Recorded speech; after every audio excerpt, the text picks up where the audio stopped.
ये क्या है?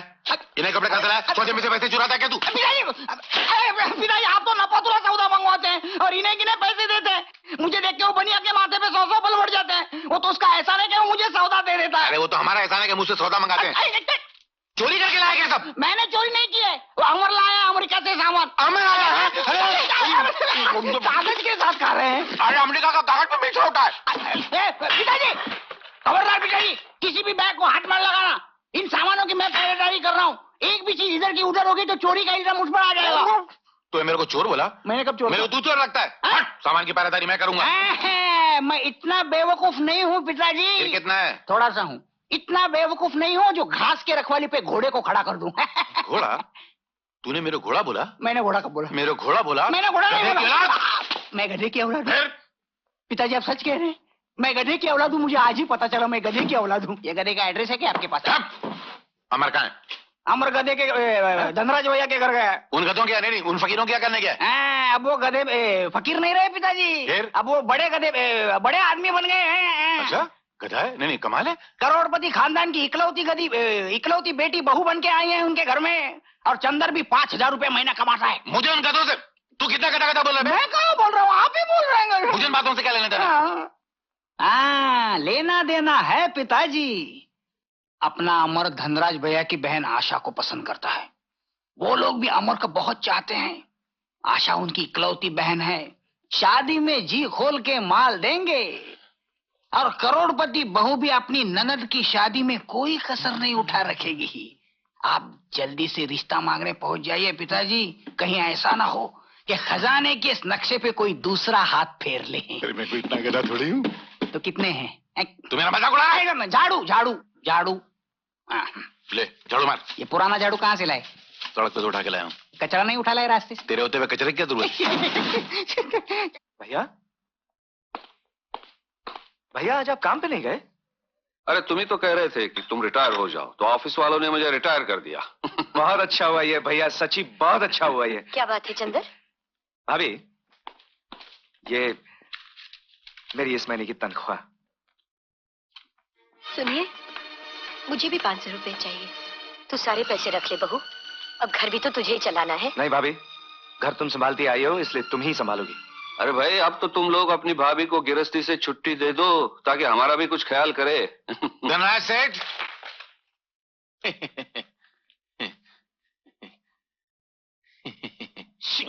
लाला जी ये आपकी बहू चंदा। नमस्ते। कैसे बेटे? नमस्ते लाला जी। नमस्ते।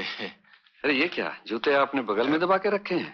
पहनने से घर जाते हैं ना, बाप दादा की निशानी क्यों खराब करें? अच्छा अच्छा आइए आइए बैठिए बैठिए। कहिए कैसे आना हुआ? जी वो जमाना उल्टा हो गया है ना, वरना आपको हमारे यहाँ आना पड़ता। पहले लड़की वाले जाया करते थे, अब लड़के वालों को आना पड़ता है। मैं क्या कह रहा हूँ, मेरा मतलब समझ रहे हैं ना आप? जी हाँ समझ गया लाला जी, बिल्कुल समझ गया। तो फिर रिश्ता पक्का कर डालिए ना। हमारी तरफ से तो रिश्ता पक्का ही है लाला जी। आशा अब सयानी हो गई है, अब ये बोझ भी सर से उतर जाए। अरे अब कैसा बोझ? सुना है चंद्र 5,000 रुपया महीना कमाता है। वो तो ऊपर वाले की मेहरबानी है लाला जी। और बहू भी तो बड़े घराने की है, कम से कम करोड़पति तो होंगे है ना? जी हाँ उनका काफी लंबा चौड़ा कारोबार है। और शादी पे भी काफी खर्च किया होगा।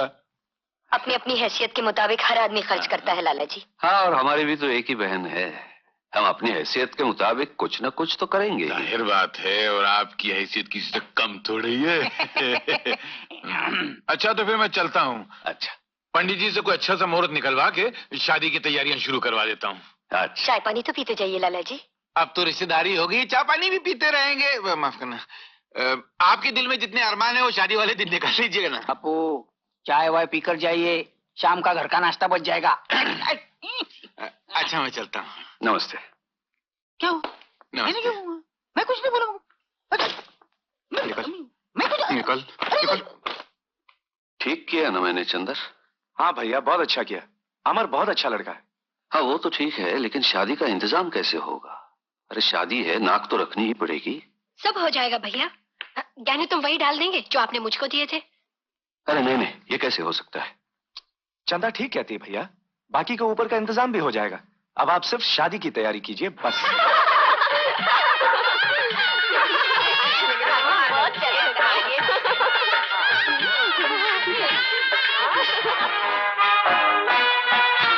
अरे चलो चलो, बारात आ गई, चलो चलो बारात आ गई, चलो जल्दी।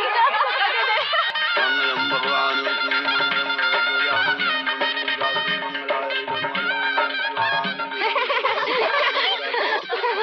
भाभी, आशा का दूल्हा बहुत बदमाश है, हमें सहरे में से घूर रहा था। अरे सालियों को नहीं घूरेगा तो और किसको घूरेगा?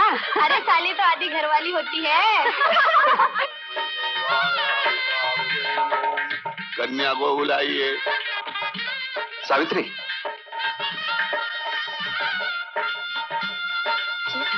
सावित्री जाओ, आशा को ले आओ। बस बहू गहने ले आए, इतनी देर। अरे तुम ही जाओ ना, जाके गहने ले आओ। बहू, दीदी,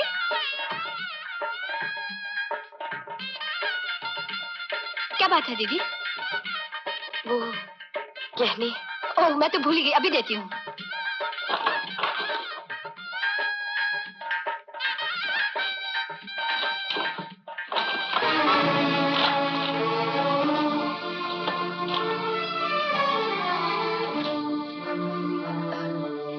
दीदी, क्या बात है? वो गहने नजर नहीं आ रहे। क्या? ठीक से देखो बहू, यही होनी चाहिए। होने तो यही चाहिए, कबड़ तो एक ही है। दीदी, लगता है गहने चोरी हो गए। गहने चोरी हो गए? सावित्री कह रही थी गहने चोरी हो गए। भगवान, ये दिन देखने से पहले मैं मर जाती तो अच्छा था। अगर इस मौके पर इज्जत गई तो मैं जहर खा लूंगी। दीदी, रो मत बहू, लेकिन अब क्या होगा? दीदी, हमें पुलिस में खबर कर देनी चाहिए। अरे नहीं बहू, बारात सर पे खड़ी है, घर की इज्जत का सवाल है।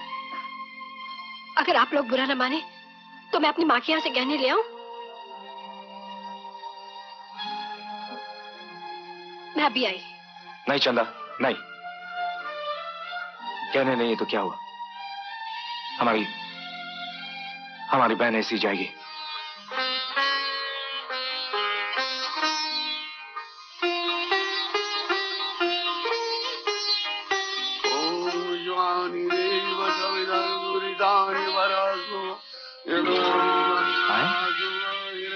झाड़ू फिरा हुआ, एक भी जेवर नहीं।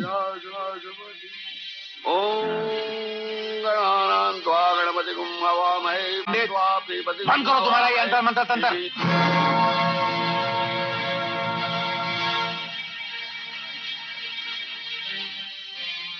क्या बात है लाला जी? धनराज जी, आपके घर में कोई मरवर गया है क्या? किसी के चेहरे पर रौनक नहीं है और बहू के तन पे गहने नहीं है, क्या बात है? बात यह है श्यामलाल जी कि गहने थे लेकिन वो चोरी हो गए। ओ, चोरी हो गए हैं? आज ही के दिन चोरी होने थे? लेकिन लाला जी, हम सच बोल रहे हैं। हाँ। भगवान की कसम, गहने चोरी हो गए। मैं कौन सा कह रहा हूँ कि मुझे गहने ही चाहिए? मैं 1 लाख रुपए नकद दे दीजिए। इतना सारा नकद कहाँ से आएगा हमारे घर में लाला जी? तो फिर बैठाओ अपनी बहन को अपने घर में। हाँ नहीं नहीं, ऐसा मत कहिए, हमारी इज्जत मिट्टी में मिल जाएगी। मैंने कुछ नहीं बोला।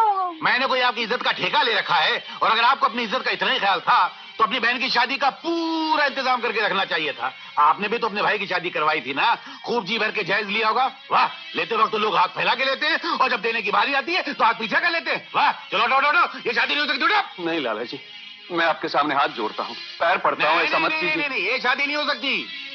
ये शादी होगी पिताजी, मुझे दहेज नहीं चाहिए। लेकिन मुझे चाहिए। मैंने जो तेरे ऊपर पैसा खर्चा किया है वो तेरा बाप देगा क्या? तू चुप रह। चल घर चल। पिताजी, मैं यहाँ से 7 फेरे लेकर ही जाऊंगा। अरे मैं देखता हूँ तू कैसे लेता है 7 फेरे।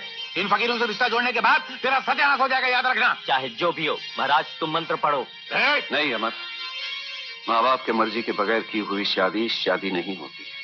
हाँ सुना? चल चल, बड़ा आया शादी करने वाला। तू चुप रह। चलो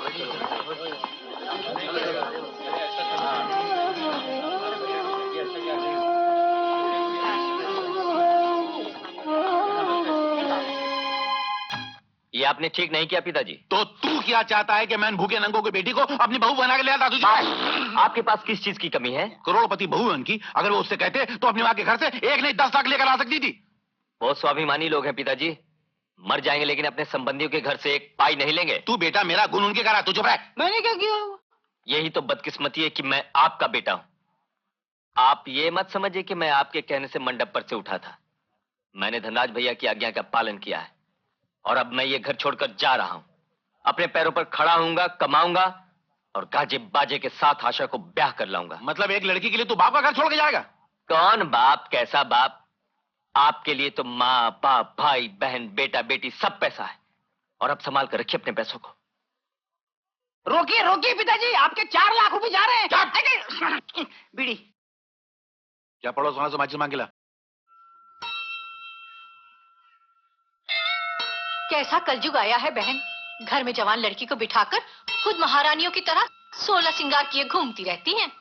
बेशर्मी की हद होती है बहन, वरना बारात दरवाजे से लौट जाए तो लोग डूब के मर जाते हैं। बेटी हो तब ना, बहनों के लिए कभी भाभियां मरी हैं?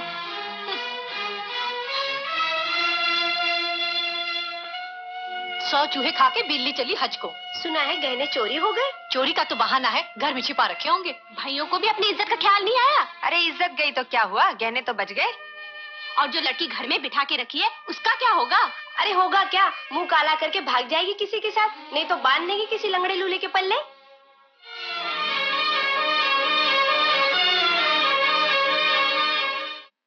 अरे चंदन, तू कहाँ जा रहा है? मैं ऑफिस के काम से दिल्ली जा रहा हूँ भाभी। कब तक लौटोगे? यही कुछ 15-20 दिन में। अपना ख्याल रखना। हाँ भाभी। जीते रहो। सुनिए, मैं भी आपके साथ चलूंगी। घूमने फिरने नहीं जा रहा हूँ, मैं काम से जा रहा हूँ। जितनी जल्दी हो सके मैं आ जाऊंगा।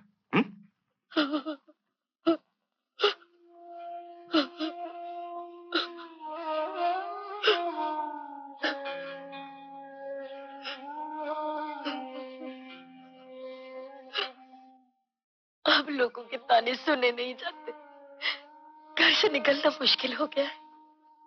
जिधर से गुजरते हैं लोग उंगलियां उठाते हैं। ये तो दुनिया की आदत है सावित्री।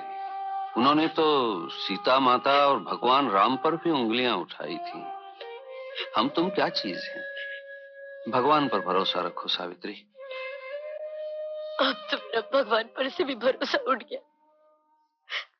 सावित्री, दुनिया में सबसे बड़ा बोझ लड़की का बोझ होता है और जवान लड़की तो एक जीती जागती चिता है।